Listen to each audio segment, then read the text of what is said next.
sentar, eu queria que a gente orasse. Pai, que nesta noite, assim como o Senhor tem ministrado desde o início do culto, a Tua glória se manifeste, Teu Espírito, Pai, se manifeste nas nossas vidas e que o nosso coração seja uma terra fértil para a semente da Tua palavra, Senhor. Que a gente possa crescer no entendimento, no conhecimento da Tua palavra, na revelação da Tua palavra em nossas vidas, Pai. Em nome de Jesus. Você pode sentar, querido?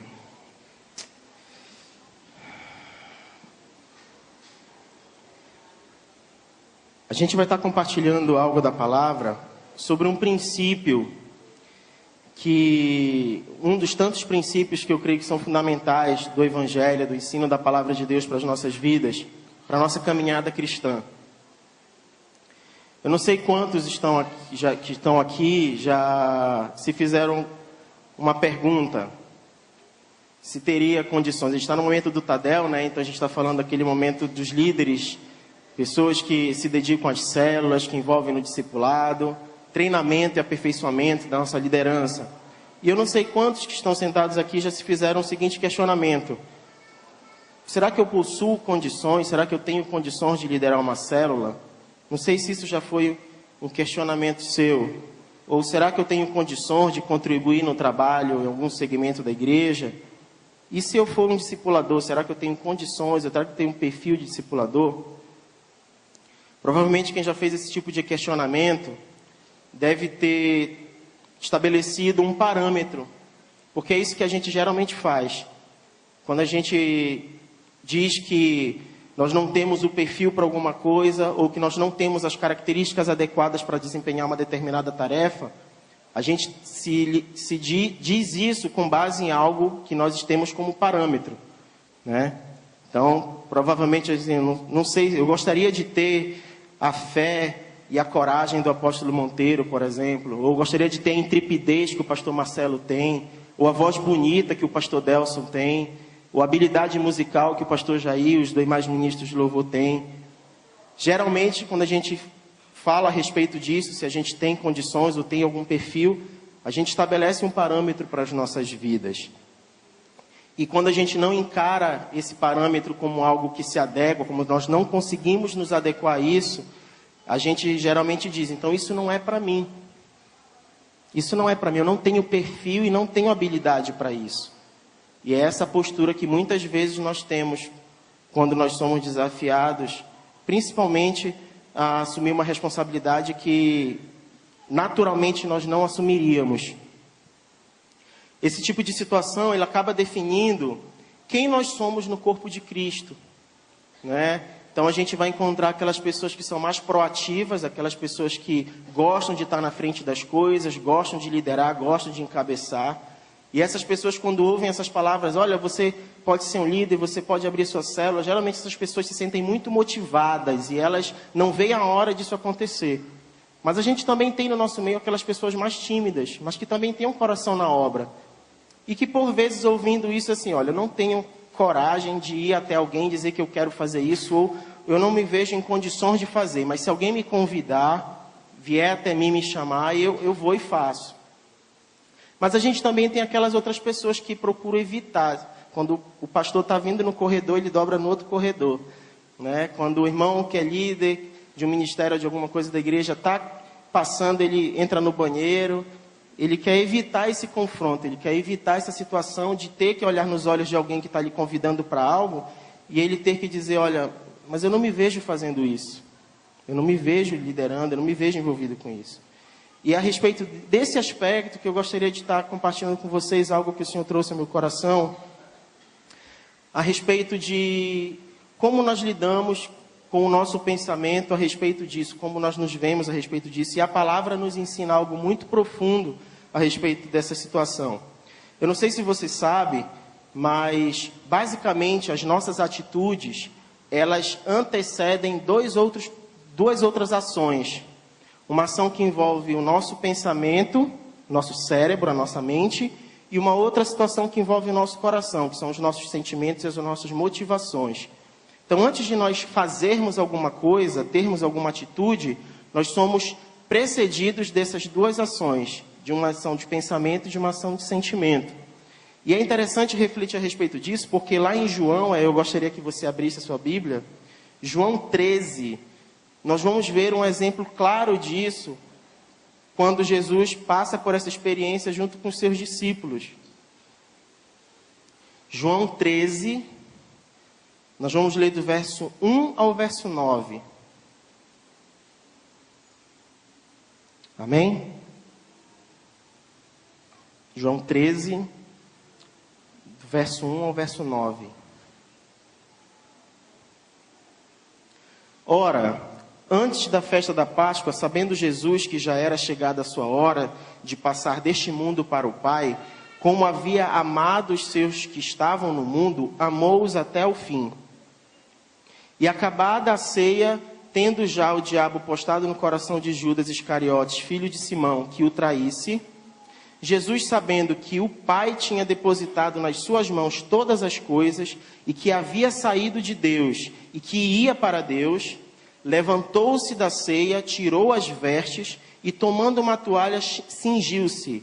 Depois, pôs água numa bacia, e começou a lavar os pés aos discípulos, e a enxugar-lhes com a toalha com que estava cingido. Aproximou-se, por de Simão Pedro, e que lhe disse: Senhor, tu lavas os meus pés a mim? Respondeu Jesus e disse-lhe: o que eu faço não sabes tu agora, mas tu o saberás depois. Disse-lhe Pedro: nunca me lavarás os pés. Respondeu-lhe Jesus: se eu te não lavar, não tens parte comigo. Disse-lhe Simão Pedro: Senhor, não só meus pés, mas também as mãos e a cabeça. E eu queria destacar para você alguns aspectos desse texto que a gente consegue perceber muito claramente o posicionamento de Jesus e o posicionamento de Simão Pedro. Se você perceber, Jesus agiu dessa forma porque ele sabia quem ele era em Deus, ele sabia quem os discípulos eram e sabia que a sua hora estava chegando. Fica muito claro isso nos primeiros versos. Jesus sabia que a sua hora estava chegando, sabia quem eram os discípulos. Por esse saber, por esse conhecer o propósito de Deus na sua vida, ele amou os discípulos até o final, até o último momento. Então você percebe que uma consciência que ele tinha de quem ele era em Deus e dos propósitos de Deus na vida dele, teve com que ele expressasse uma atitude de amor. Amou os discípulos até o final. E isso se evidenciou na sua prática. O que ele fez? Ele se levantou e foi lavar os pés dos discípulos. Então a gente consegue perceber claramente uma consciência do propósito de Deus, uma motivação e uma atitude. Vamos ver se a gente identifica isso na situação de Pedro. Pedro, primeiro, quando Jesus se depara com ele, ele diz assim: vem lavar os meus pés. Então a gente já está percebendo que Pedro não concorda com aquela atitude de Jesus. Para Pedro, aquilo que Jesus estava fazendo deveria ser feito por um empregado, por um servo, e não Jesus que era o mestre. E aí Jesus diz para ele: olha, eu vou fazer isso para ti, mas tu não vais entender agora, tu vais entender depois, lá na frente tu vais entender. E Pedro não conseguiu mudar a forma de pensar, ele continuava acreditando que aquilo não era uma atitude para Jesus fazer, não era uma atitude para que Jesus tivesse. E ele continua dizendo: não vais lavar os meus pés. E aí Jesus fala: se eu não lavar os teus pés, tu não tens parte comigo. Quer dizer, se eu não tiver essa atitude, eu não tenho como te ensinar a ser um comigo. Tu não vais entender os meus propósitos para a tua vida. Tu não vais conseguir entender a vontade de Deus para a tua vida. Você quer ser um comigo? Eu preciso lavar os teus pés. Quando Jesus tem essa atitude de explicar isso, de confrontar Simão Pedro, para que ele mudasse a forma de ele pensar, ele reconhece: Senhor, não lava só os meus pés, mas lava também a minha mão e lava também os meus pés.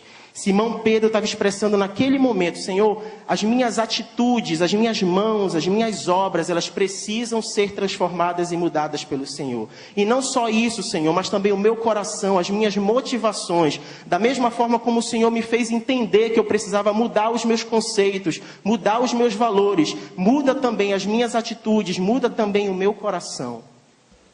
A gente percebe isso e nos leva a refletir sobre esse aspecto da vida. Se você abrir lá em Romanos 12, 2, você vai perceber esse princípio muito bem evidenciado quando o texto fala que a gente não deve se conformar com esse mundo, mas que a gente deve ser transformado pelo quê? Pela renovação da nossa mente. Pedro experimentou isso, Pedro precisou experimentar isso. A transformação, a mudança vai vir, renova a tua mente, muda a tua forma de pensar. E é interessante que nesse texto, a palavra de Deus fala que a gente vai experimentar qual seja a boa, agradável e perfeita vontade de Deus. Quer dizer, ainda existe algo dispensado para as nossas vidas quando nós conseguimos se deixar transformar, quando nós renovamos o nosso entendimento, quando nós renovamos a nossa mente. Mas por que a gente está compartilhando a respeito disso? Queridos, desde o início da criação, desde o Jardim do Éden, o inimigo tem tentado trabalhar nesse aspecto da nossa vida. Se você lembrar lá em Gênesis 3, a gente não vai abrir para não fazer uma leitura muito longa, mas Gênesis 3, de 1 a 10, você vai perceber, você vai ler a história da experiência que Eva teve com a serpente e depois Adão. E como isso se evidenciou com Deus, quando Deus chegou ao encontro deles. Se a gente for ler lá, a gente vai perceber que quando Eva estava no jardim, a serpente virou para Eva e disse assim: se tu comeres dessa árvore, você vai morrer? Foi o que Deus me disse. Não, tu não vais morrer se comer dessa árvore. Isso não vai acontecer contigo. Isso é engano. Eva foi, comeu do fruto e levou até Adão. Adão também não percebeu, poxa, eles já tinham recebido uma ordem de Deus, já tinham entendido algo de Deus. E aí ele foi e comeu também do fruto. E aí, qual foi a atitude que gerou no coração deles depois? Medo, vergonha. Eles se esconderam de Deus. E Deus os procurando no jardim, o que aconteceu? E aí a gente percebe que o pecado, a desobediência, essa situação toda fez com que eles mudassem o comportamento deles diante de Deus. Desde essa época, queridos, eu e você também experimentamos de situações semelhantes a essas no dia de hoje. Nós temos a palavra de Deus como verdade, a vontade de Deus estabelecida para as nossas vidas aqui. E por muitas vezes, por não entender ou por não mudar os nossos pensamentos a respeito dos propósitos de Deus para a nossa vida, a gente acaba enveredando por um caminho de engano. A gente acaba trocando as verdades de Deus por falsas verdades, que na verdade são mentiras, se tornam como mentiras. E essas mentiras, o que geram na nossa vida? Sentimentos de medo, sentimentos de vergonha, sentimentos de desprezo, sentimentos de insegurança, sentimentos que nos impedem de ter uma vida e uma atitude que frutifique para o reino de Deus. Se você for abrir Provérbios 4, do 20 ao 23, a gente pode abrir rapidinho, Provérbios 4, do 20 ao 23.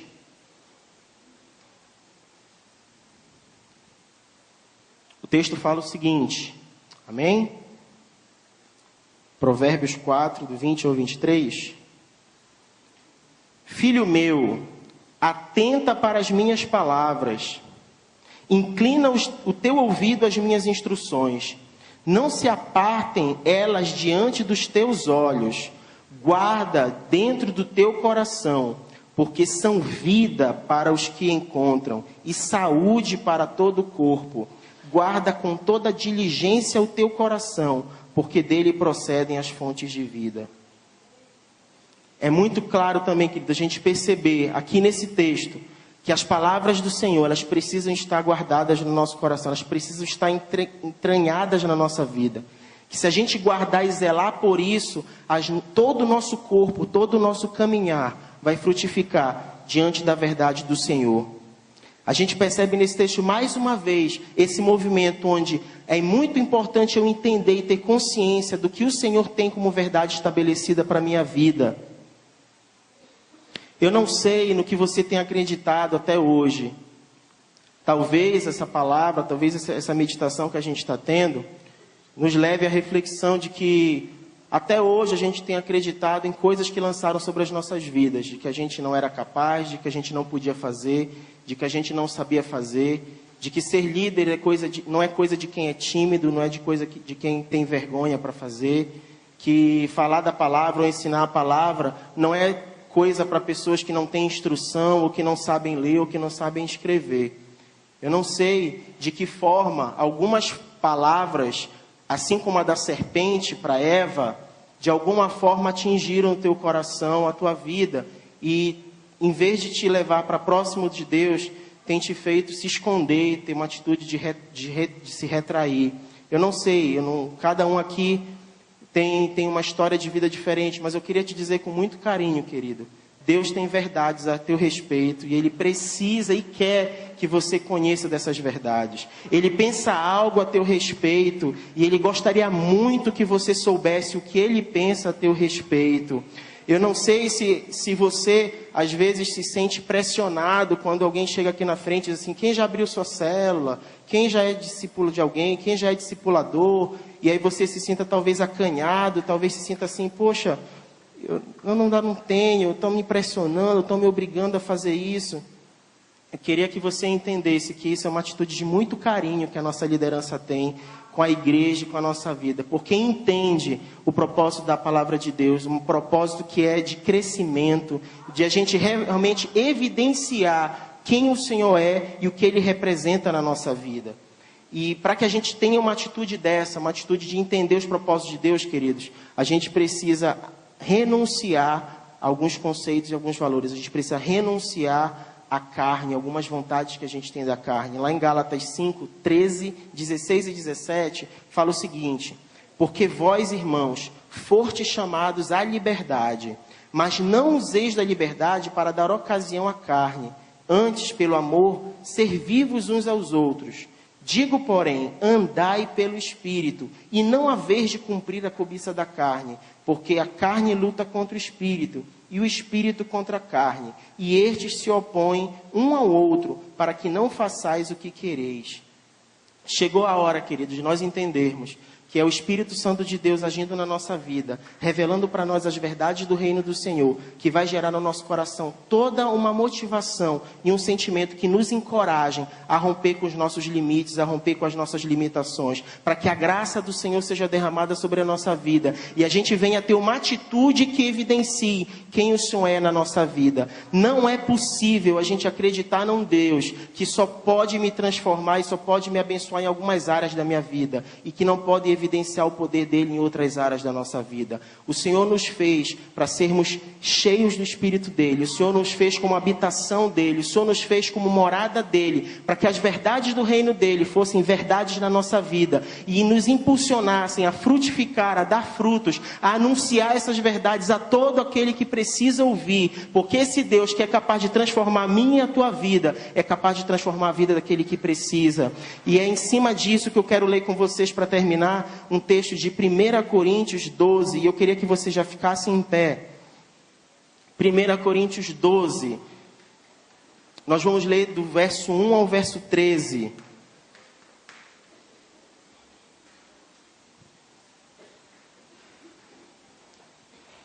Primeira Coríntios 12, do verso 1 ao 13.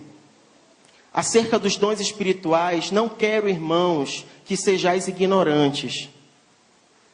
Vós bem sabeis que éreis gentios, levados aos ídolos mudos, conforme éreis guiado.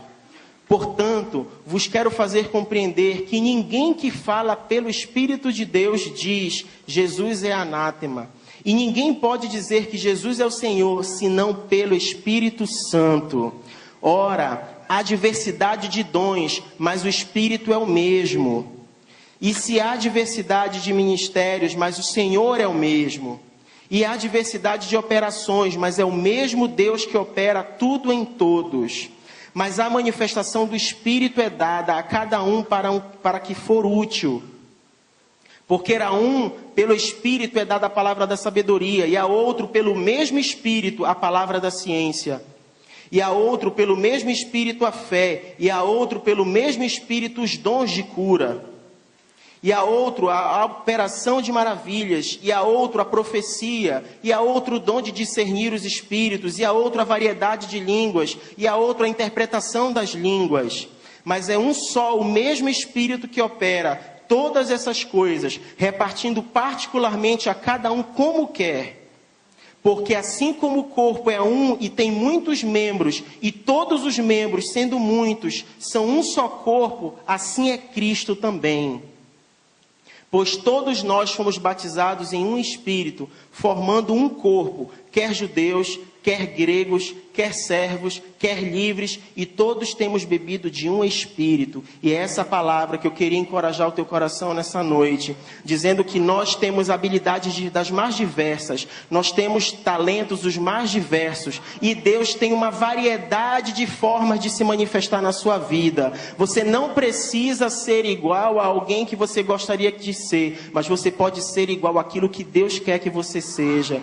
Da mesma forma como nós somos muitos na manifestação de um só Espírito, que nos torna o corpo de Cristo, que é a cabeça, que é o cabeça, da mesma forma as células, nós como um grupo de células, podemos unir essa igreja que é um só corpo em Cristo Jesus. E isso tudo é possível através da manifestação do Espírito Santo de Deus, um Espírito de Deus revelado, manifestado nas nossas vidas, no qual nós acreditamos nas verdades, naquilo que Ele diz que nós somos. E em nome de Jesus, querido, que você possa receber essa palavra no seu coração e que isso possa te incentivar a não sentir medo, não sentir temor, mas entender o que o Senhor quer fazer através da sua vida, como líder do Senhor aqui nesta terra, como sacerdócio do Senhor aqui nessa terra.